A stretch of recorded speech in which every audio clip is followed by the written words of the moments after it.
Assalamualaikum warahmatullahi wabarakatuh. Saya Windy Trimulia ingin mempresentasikan geografi regional dunia, yaitu Afrika bagian utara.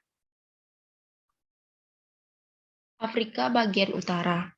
Benua Afrika memiliki luas mencapai 30.365 juta kilometer persegi yang membuatnya jadi benua terluas kedua di dunia setelah Asia.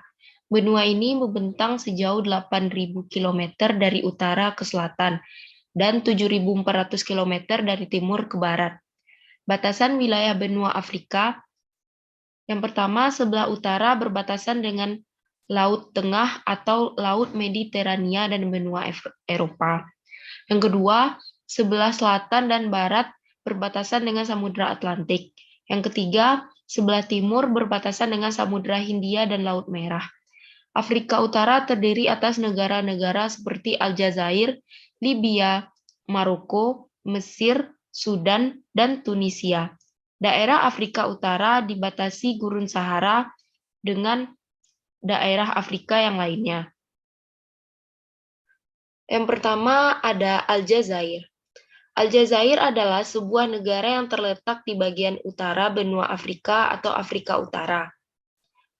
Negara yang secara astronomis berada di antara 19 derajat sampai 37 derajat lintang utara dan 9 derajat sampai 12 derajat bujur timur.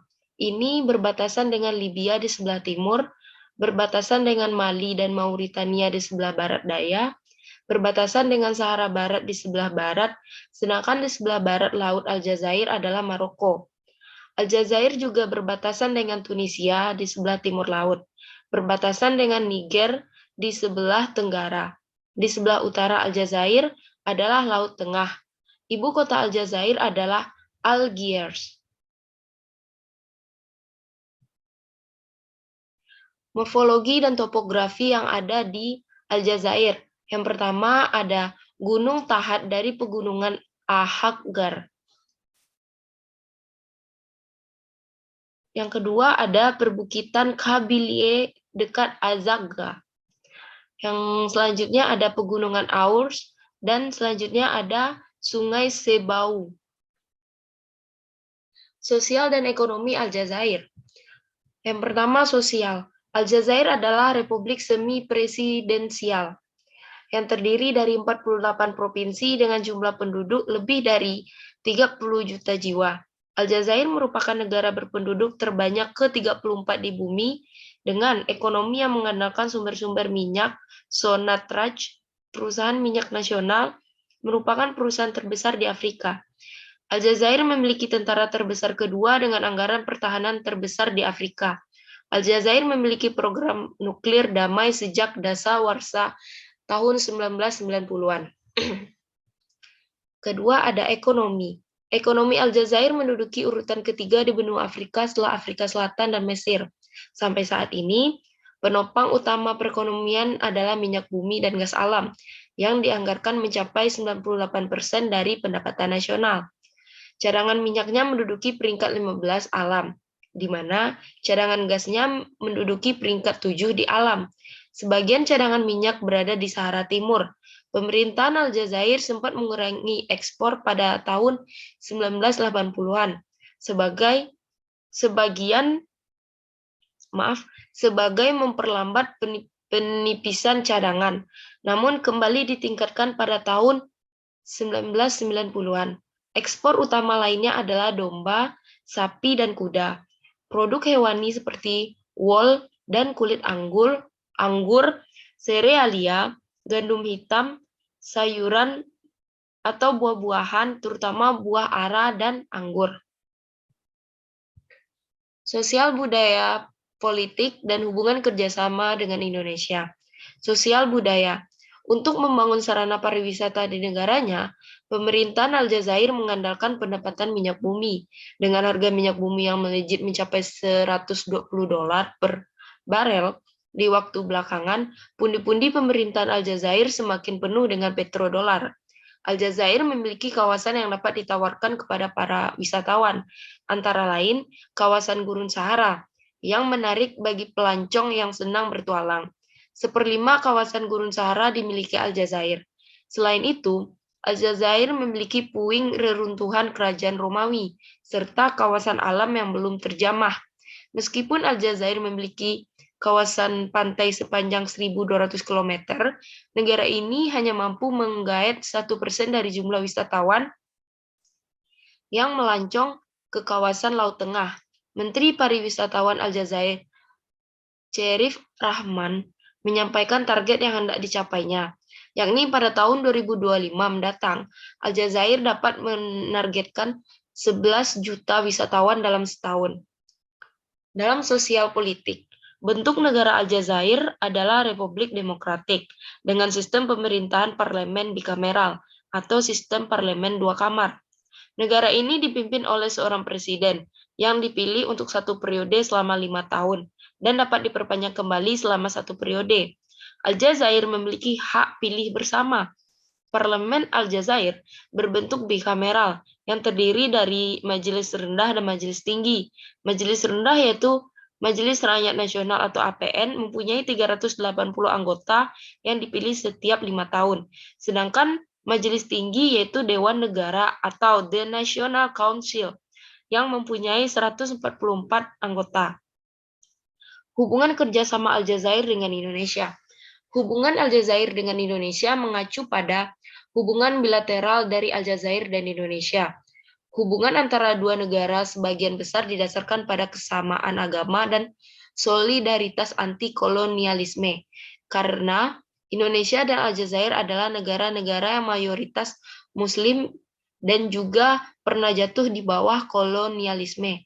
Aljazair mengakui peranan Indonesia dalam mendukung negara mereka untuk memperoleh kemerdekaan pada tahun 1962.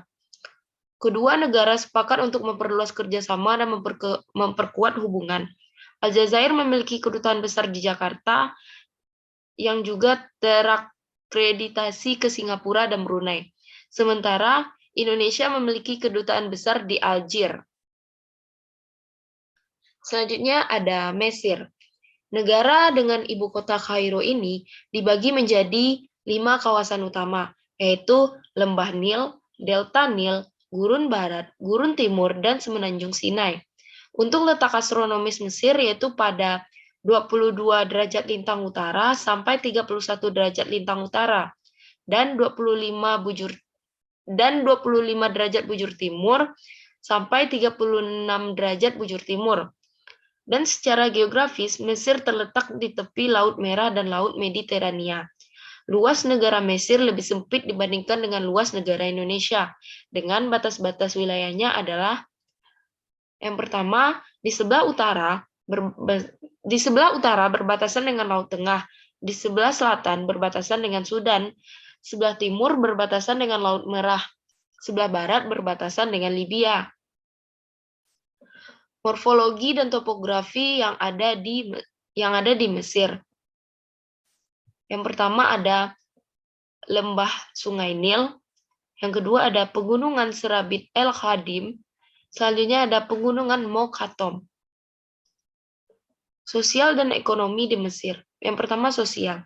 Mesir dengan jumlah penduduk lebih kurang 83.668.164 jiwa pada tahun 2013. Kehidupan masyarakat Mesir kuno dalam menjalankan segala kegiatannya terbatas pada 3 kelas sosial, yaitu golongan atas, golongan tengah, dan golongan bawah. Golongan lapisan atas terdiri dari keluarga kerajaan, para bangsawan, dan pendeta. Golongan lapisan tengah terdiri dari saudagar besar, pedagang, tuan tanah, dan pegawai pemerintahan. Golongan kelas bawah terdiri dari petani, buruh, masyarakat umum, dan budak. Ekonomi Mesir sangat tergantung pada pertanian, media, ekspor, minyak bumi, ekspor gas alam, dan pariwisata. Terdapat pula lebih dari 3 juta orang di Mesir bekerja di luar negeri, terutama di Arab Saudi, Teluk Persia, dan Eropa. Penyelesaian bendungan tinggi Aswan pada tahun 1970-an dan Resultan Danau Nasser telah menghasilkan tempat yang dihormati sepanjang masa dari Sungai Nil dalam pertanian dan ekologi negara Mesir. Sebuah populasi yang berkembang pesat, lahan pertanian terbatas, dan semua ketergantungan pada Sungai Nil terus membebani sumber daya dan menekankan ekonomi. Sosial, budaya, politik, dan hubungan kerjasamanya dengan Indonesia. Sosial budaya. Budaya Mesir berjalan selama ribuan tahun dalam sejarah tertulis. Mesir kuno adalah salah satu peradaban terawal di Timur Tengah dan Afrika. Gambaran kehidupan sosial budaya Mesir, laksana bangunan tua yang terlihat seolah-olah sangat lelah dan payah. Tiang-tiang bangunannya telah termakan usia perjalanan zaman yang sangat panjang. Dan dinding-dinding tambal sulam, perpaduan antara bahan peradaban lama dengan baru, serta atapnya berwarna keruh dan berdebu tebal. Dalam bangunan usang itu, pernah generasi demi generasi silih berganti dengan beragam corak karakter dan identitasnya. Penduduk Mesir masih menganut animisme. Sejarah menyatakan bahwa Imperium Romawi tersebut melakukan penindasan dan pemerasan hasil bumi penduduk untuk kepentingan para penguasa di Romawi atau Eropa Lama. Sampai ketika Islam datang dari Jazirah Arab pada tahun 541, membebaskan Mesir dari penindasan dan pemerasan bangsa Romawi. Sosial politik. Negara Mesir berbentuk negara kesatuan dengan sistem pemerintahan republik konsolidasi demokrasi. Mesir berbentuk republik sejak 18 Juni 1953. Mesir adalah negara pertama yang mengakui kedaulatan Indonesia. Muhammad Husni Mubarak telah menjabat sebagai Presiden Mesir selama 5 periode. Kekuasaan di Mesir diatur dengan sistem semi-presidensial multipartai secara teoritis. Kekuasaan eksekutif dibagi antara presiden dan perdana menteri, namun dalam prakteknya kekuasaan terpusat pada presiden, yang selama ini dipilih dalam pemilu dengan kandidat tunggal. Mesir juga mengadakan pemilu parlemen multipartai. Masyarakat Mesir kuno juga menanam jenis jelai, sekoi, gandum, dan bahan-bahan sandang. Hubungan kerjasama antara Mesir dengan Indonesia. Hubungan Indonesia dengan Mesir adalah hubungan bilateral luar negeri antara Republik Arab Mesir dan Republik Indonesia. Kedua negara tersebut adalah negara mayoritas Muslim dengan minoritas non-Muslim yang signifikan. Mesir adalah salah satu negara yang pertama yang mengakui kedaulatan Indonesia pada tahun 1945. Indonesia memiliki sebuah kedutaan besar di Kairo dan Mesir memiliki sebuah kedutaan besar di Jakarta. Kedua negara tersebut adalah anggota Organisasi Kerjasama Islam dan Gerakan Non-Blok, kelompok G20 negara berkembang, dan kelompok 8 negara berkembang. Selanjutnya ada Libya. Letak astronomis negara Libya adalah di antara 19 derajat lintang utara hingga 34 derajat lintang utara, dan 9 derajat bujur timur hingga 26 derajat bujur timur. Garis pantai Libya yang sepanjang 1.770 km adalah garis pantai terpanjang di negara Afrika di Mediterania. Negara Libya yaitu sebuah negara di wilayah Maghrib, Afrika Utara. Libya bersamaan batasnya dengan Laut Tengah di sebelah utara, Mesir di sebelah timur, Sudan di sebelah tenggara, Chad dan Niger di sebelah selatan, serta Aljazair dan Tunisia di sebelah barat. Dengan wilayah seluas hampir 1,8 juta kilometer persegi, Libya adalah negara terbesar keempat di Afrika menurut luas wilayah, dan ke-17 terbesar di dunia. Ibu kota terbesarnya adalah Tripoli. 3 pembagian wilayah tradisional negara ini adalah Tripolitania, Fezzan, dan Cyrenaica. Morfologi dan topografi yang ada di Libya. Yang pertama ada pegunungan Akakus.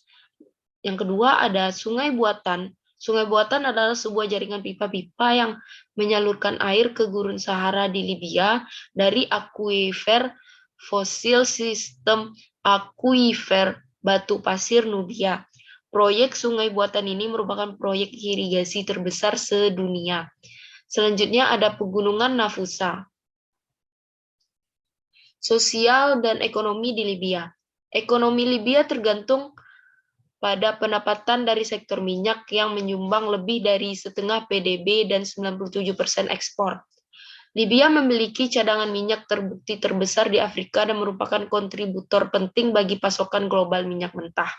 Bank Dunia mendefinisikan Libya sebagai penghasilan tengah ekonomi atas, bersama dengan hanya 7 negara Afrika lainnya. Pendapatan substansial dari sektor energi, ditambah dengan populasi kecil, memberi Libya salah satu PDB per kapita tertinggi di Afrika. Hal ini memungkinkan negara Libya untuk menyediakan tingkat jaminan sosial dan yang luas, khususnya di bidang perumahan dan pendidikan. Sedangkan sosial Libya adalah sebuah masyarakat Islam yang sangat konservatif. Karena lebih dari crowding, Libya banyak hidup di rumah tunggal dengan keluarga besar. Bangunan tinggi dapat dilihat hanya di kota-kota besar. Dimaksudkan untuk kantor dan apartemen. Pedesaan orang tinggal di rumah batu atau batu bara lumpur sering memiliki kamar tunggal untuk semua kegiatan mereka, selain dari gudang untuk hewan. Meskipun upaya sadar oleh pemerintah dan represi perempuan, kecuali mereka yang tinggal di kota-kota pesisir. Bahkan sampai hari ini, wanita memiliki kesempatan pendidikan yang sangat sedikit dan tidak cukup umum untuk melihat perempuan bekerja. Sosial budaya politik dan hubungan kerjasamanya dengan Indonesia. Sosial budaya, lebih dari 90% penduduk Libya adalah campuran keturunan Berber dan Arab. Berber adalah penduduk asli yang menduduki tanah sebelum kedatangan orang Arab. Sebuah mayoritas Libya adalah Muslim. Kebanyakan Libya memiliki sekolah Sunni Islam di bawah selama penaklukan orang Arab. Islam adalah pusat kehidupan Libya. Kehidupan Libya berkisar pada praktik keagamaan biasa yang dianjurkan oleh Islam dengan sebagian besar warga menghadiri salat di masjid-masjid, berdoa di rumah perempuan. Serta sosial politik. Sistem pemerintahannya adalah republik dan berbentuk negara kesatuan. Libya terdiri atas wilayah-wilayah gubernur. Masing-masing gubernur memiliki People Congress dan People Commit masing-masing. Pemerintahan sehari-hari Libya dijalankan oleh Sekretariat Jenderal General People Congress. Organisasi pemerintahannya berjalan layaknya suatu dewan kementerian. Hubungan kerjasama Libya dengan Indonesia dibentuk pada tanggal 17 Oktober 1991. Indonesia memiliki kedutaan besar di Tripoli dan Libya memiliki kedutaan besar di Jakarta. Kedua negara adalah anggota dari Organisasi Kerjasama Islam dan Gerakan Non-Blok. Pemerintahan Indonesia dan Libya menandatangani dua nota kesepahaman, yaitu tentang kerjasama bidang konsultasi politik dan kerjasama bidang kesejahteraan sosial. Kesepakatan itu ditekan oleh Menteri Luar Negeri Hasan Wirajuda dan Menteri Sosial Libya Ibrahim A.M. Al-Sharif di Yogyakarta. Selanjutnya ada Sudan. Letak astronomis negara Sudan adalah di antara 8 derajat lintang utara hingga 23 derajat lintang utara. Wilayahnya cenderung dataran datar dengan beberapa pegunungan. Luas wilayah negara Sudan adalah 1.886 juta kilometer persegi. Di barat Deriba Caldera 3.042 meter atau yang berada di pegunungan Marrah adalah titik tertinggi di Sudan. Ibu kota negaranya adalah Khartoum. Sudan merupakan negara ketiga terluas di Afrika, serta terluas ke-16 di dunia. Negara ini berbatasan dengan Mesir di utara, Laut Merah di timur laut, Eritrea di timur, Ethiopia di tenggara, Afrika Tengah di barat daya, Chad di barat, Libya di barat laut, dan Sudan Selatan di selatan. Sungai Nil yang merupakan sungai terpanjang di dunia. Sosial dan ekonomi Sudan. Ekonomi Sudan yang sedang mencari dana dari negara-negara yang sayangnya tidak disebutkan namanya untuk meredakan krisis ekonominya. Sudan yang telah mengalami konflik sosial yang berkepanjangan dan perang saudara serta berpisahnya Sudan Selatan sehingga menyebabkan hilangnya 3/4 produksi minyaknya. Hilangnya pendapatan dari sektor perminyakan ini semakin memperburuk keadaan ekonomi Sudan yang masih sangat rapuh. Sosial. Sistem pemerintahan Sudan adalah sistem pemerintahan republik presidensial, yaitu sistem pemerintahan yang kepala negara dan kepala pemerintahannya adalah presiden. Namun pada April 2019 terjadi kudeta militer yang menggulingkan Presiden Omar al-Bashir hingga terjadi kesepakatan Dewan Militer yang berkuasa dengan aliansi oposisi sipil pada Agustus 2019 yang menandatangani kesepakatan pembagian kekuasaan sebagai Dewan yang berdaulat atau Sovereign Council yang terdiri dari 6 warga sipil dan 5 jenderal. Kepemimpinan Dewan akan dirotasi untuk periode 3 tahun sampai diadakannya pemilihan umum. Morfologi dan topografi yang ada di Sudan. Yang pertama ada pegunungan Taka, hingga ada sungai Nil yang meluap hampir hingga ke Sudan, membuat Sudan terancam. Otoritas berwenang di Sudan Tengah berupaya melindungi situs piramida kuno dari luapan sungai Nil yang belakangan debit airnya memecahkan rekor. Sosial budaya, politik, dan hubungan kerjasama dengan Indonesia. Sosial budaya. Struktur sosial budaya Sudan terdiri atas satuan-satuan lepas yang berganda. Terdapat sekitar 600 kelompok etnis yang berbeda antara satu sama lain. Di sini, terutama penduduk di bagian utara dan selatan. Mereka terdiri atas kabilah-kabilah yang berpencar-pencar dan nomaden. Kebudayaan Sudan merupakan campuran dari unsur budaya Islam dan Afrika. Islam masuk ke Sudan pada abad ke-7 melalui perdagangan Arab yang melintasi Laut Merah dan masuk ke daerah Nubiah dan Bija di timur Laut Sudan. Hukum Islam menjadi landasan negara Sudan yang mayoritas penduduknya bermazhab Maliki. Sampai pada soal pakaian perempuan pun ditentukan oleh penguasa. Tidak berkerudung dan memakai celana panjang adalah hal yang sangat dilarang bagi muslimah di Sudan, kecuali bagi para pejabat dan prajurit perempuan. Sosial politik. Sudan merupakan salah satu negara di Afrika yang mempunyai dinamika konflik luar biasa. Berawal dari konflik internal, yaitu konflik etnis, yang berkembang menjadi konflik terbuka di negara tersebut. Konflik yang terjadi pada 2013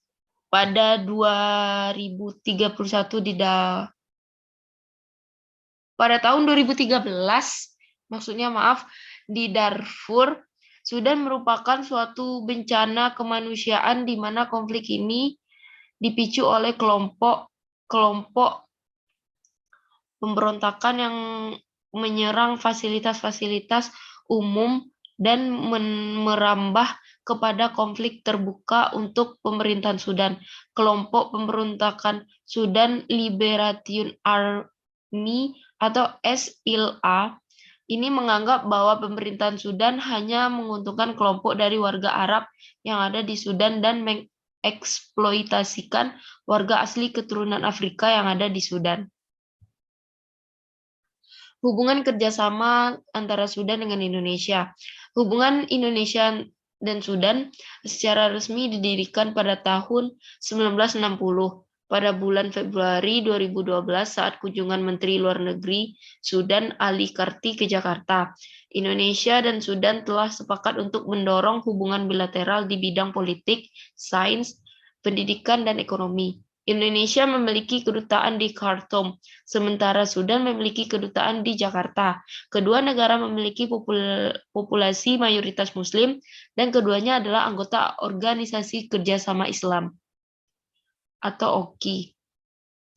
Selanjutnya ada negara Maroko. Maroko adalah sebuah negara kerajaan yang terletak di benua Afrika bagian utara. Negara yang secara astronomis berada di antara 27 derajat sampai 36 derajat lintang utara dan 1 derajat sampai 14 derajat bujur barat. Ini berbatasan darat dengan Aljazair, di sebelah timur dan selatannya, sedangkan di sebelah barat dayanya berbatasan dengan Sahara Barat. Sebelah utara Maroko adalah Selat Gibraltar yang memisahkannya dengan Spanyol dan daratan Eropa, sedangkan di sebelah baratnya adalah Samudra Atlantik. Negara yang memiliki nama lengkap Kerajaan Maroko ini mengakui wilayah Sahara Barat sebagai salah satu provinsinya sejak tahun 1975. Namun sebagian besar negara di dunia internasional ini tidak mengakui pengakuan ini. Sosial dan ekonomi Maroko. Mayoritas penduduk di Maroko adalah suku bangsa Berber, yaitu suku asli yang tinggal di wilayah Afrika bagian utara. Bangsa Arab menjadi penduduk kedua terbanyak di sana. Bangsa Arab datang dari benua Asia. Mereka pertama kali ke Maroko pada abad ke-17 lalu. Mereka menetap dan menikah dengan masyarakat setempat dan melahirkan keturunan campuran antara Berber dan Arab. Keturunan campuran ini sering disebut sebagai bangsa Berber Arab.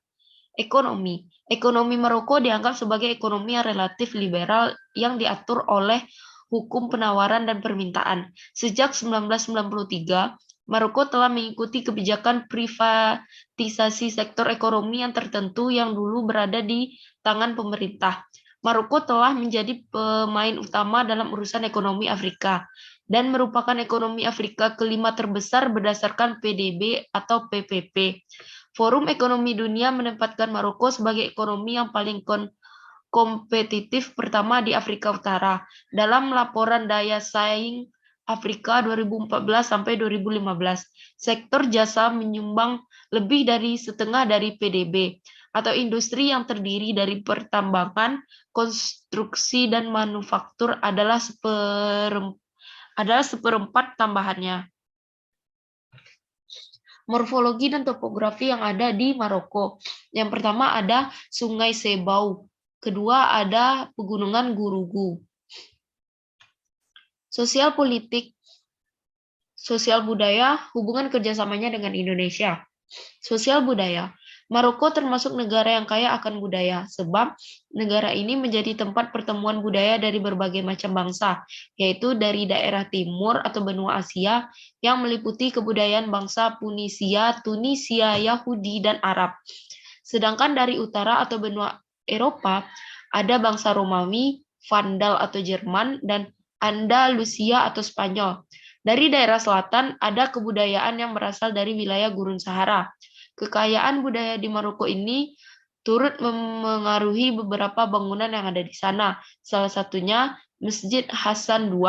Masjid ini terletak di kota Casablanca dan menjadi masjid terbesar kedua di dunia, atau setelah Masjid Al-Haram di Mekah, Arab Saudi. Rancangan bangunan masjid ini mendapat pengaruh dari arsitektur Spanyol. Sosial politik. Politik Maroko terjadi dalam kerangka monarki konstitusional parlementer, di mana Perdana Menteri Maroko adalah kepala pemerintahan dan sistem multipartai. Kekuasaan eksekutif dijalankan oleh pemerintahan. Kekuasaan legislatif berada di tangan pemerintahan dan 2 kamar di parlemen. Majelis Perwakilan Maroko dan Majelis Dewan. Konstitusi Maroko mengatur monarki dengan parlemen dan peradilan yang independen. Hubungan kerjasama antara Maroko dengan Indonesia mengacu pada hubungan bilateral Indonesia dan Maroko. Indonesia dan Maroko memiliki kesamaan dengan negara-negara berpenduduk mayoritas Muslim. Indonesia adalah negara Muslim terpadat di dunia, sementara Maroko juga merupakan negara mayoritas Muslim. Maroko memuji Indonesia sebagai negara demokratis yang kuat dan menunjuk bahwa kedua negara menghadapi tantangan separatisme dan terorisme yang sama. Hubungan diplomatik didirikan pada tahun 1960. Indonesia memiliki sebuah kedutaan di Rabat dan sebuah konsulat di Casablanca, sementara Maroko memiliki sebuah kedutaan di Jakarta. Selanjutnya ada negara Tunisia. Tunisia adalah sebuah negara yang terletak di bagian utara benua Afrika. Negara yang secara astronomis berada di antara 30 derajat sampai 38 derajat lintang utara dan 7 derajat sampai 12 derajat bujur timur. Ini berbatasan dengan Aljazair di sebelah barat dan Libya di sebelah tenggara, sedangkan di utara dan timurnya adalah Laut Mediterania. Nama Tunisia ini pada dasarnya berasal dari sebuah kota yang saat ini dijadikannya ibu kotanya, yaitu kota Tunis, yang terletak di pantai timur laut Tunisia. Dalam sejarahnya, Tunisia pada zaman kuno dihuni oleh suku Berber. Ini dikuasai oleh kerajaan Romawi pada tahun 149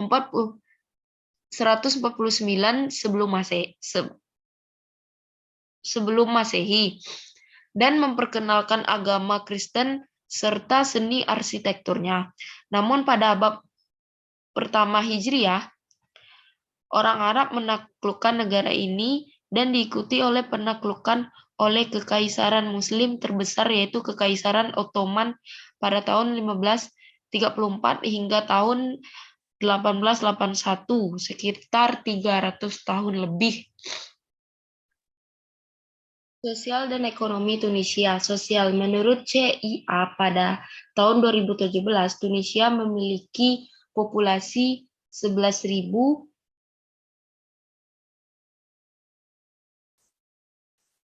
11.403.800 jiwa.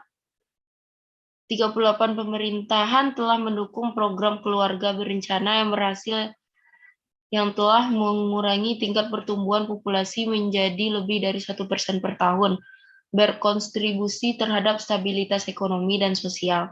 Ekonomi.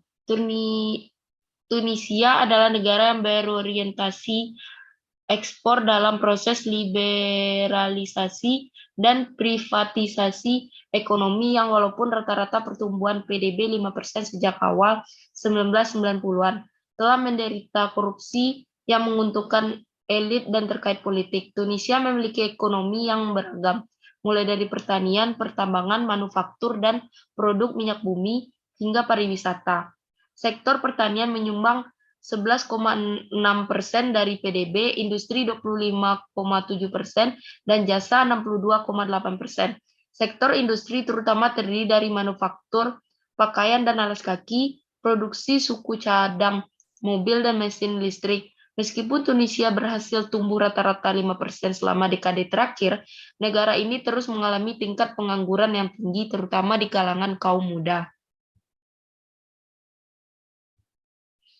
Morfologi dan topografi yang ada di Tunisia. Yang pertama ada pegunungan Atlas, yang kedua ada sungai Cebika atau sebutir permata hijau di tengah gurun Sahara. Sosial budaya politik dan hubungan kerjasamanya dengan Indonesia. Sosial budaya. Tunisia adalah bekas jajahan Prancis. Gaya hidupnya nyaris mengopi masyarakat barat. Bebas dan egaliter. Konon, negara yang dijajahi Prancis, selain kehilangan kekayaan material atau gold, juga kehilangan identitas asli atau kebudayaannya. Negara serupa bisa disebut seperti Maroko atau Maghribi, Aljazair, dan Libya. Gaya hidup masyarakat Tunisia yang paling mencolok adalah cara mereka berpakaian dan bergaul. Gaya hidup mereka tidak jauh beda dengan orang-orang. Orang-orang mau mengenakan pakaian apa saja boleh, berhijab boleh, mengenakan niqab tidak dilarang, berbaju kasual sopan silakan. Yang pakai tank top pun juga tidak sedikit. Sosial politik. Negara ini berbentuk negara kesatuan republik atau demokrasi. Struktur negara kesatuan Tunisia terbagi atas 3 level, yaitu pusat, menengah, dan lokal. Di tingkat pusat terdapat 21 kementerian yang terbagi atas jumlah direktorat negara mengikuti model administrasi Prancis. Konstitusi Tunisia memberikan kebebasan beragama dan berkeyakinan. Orang bebas berpraktikkan ritus agama. Yang penting tidak mengganggu ketertiban umum. Namun di sini seperti ada yang paradoks. Konstitusinya menyuruh orang patuh pada ajaran agama Islam. Juga presidennya pun disyaratkan harus Muslim. Tapi di sini tidak diizinkan mendirikan partai politik atas dasar agama, juga larangan dakwah secara terang-terangan. Terakhir, ada hubungan kerjasama antara Tunisia dengan Indonesia. Hubungan Indonesia dengan Tunisia sangat penting setelah kebangkitan dunia Arab. Seperti Tunisia melihat Indonesia sebagai contoh demokrasi di negara mayoritas Muslim.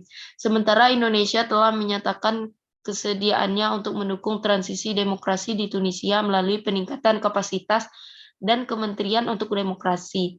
Indonesia memuji Tunisia sebagai contoh sukses dari transisi demokrasi di dunia Arab. Hubungan diplomatik ini berawal pada tahun 1950-an ketika Indonesia mendukung kemerdekaan Tunisia dari Prancis. Indonesia memiliki kedutaan besar di Tunis, sementara Tunisia memiliki kedutaan besar di Jakarta. Kedua negara adalah anggota Organisasi Kerjasama Islam dan Gerakan Non-Blok. Pemerintahan Indonesia dan Tunisia telah menandatangani serangkaian kerjasama bilateral luas mencakup ekonomi dan politik.